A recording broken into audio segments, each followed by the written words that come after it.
Svi moji preci, koje često sanjam, bili su Srbi i ja im se klanjam. Polupismeni težaci, gorštaci i goroseče, ali i pravoslavci. Hvala im što nam kroz ljute godine sačuvaše ova brda i doline, po kojima se još razleže jeka od njine pesme, psovke i leleka, i rađaju voćke koje posadiše ti stari voćari, te bivše radiše. Sad su prah, pomešan sa zemljom i peskom, mir dušama njinim u carstvu nebeskom.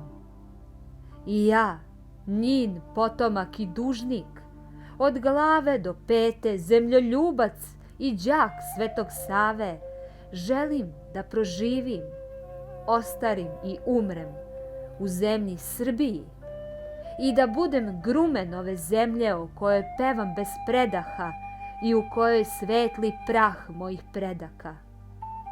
I moji potomci, đaci, zemljodelci i vojnici, Srbi su koji moji preci, blagoliki mekodušni tvrdoglavci i gruborečići, ali svetosavci.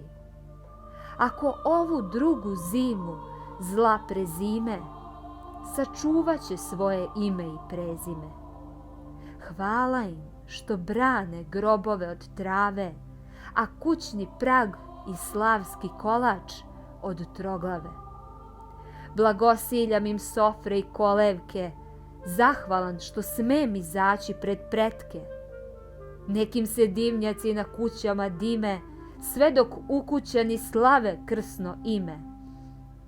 A ja, njin predak, sluga bez ajluka i bez gazde, pesmoljubac i đak hromog vuka, želim da proživim, ostarim i umrem u zemlji Srbiji i da budem grumen ove zemlje koju kao evanđelje čuvaju najhrabriji gorolomci, među kojima su i moji potomci.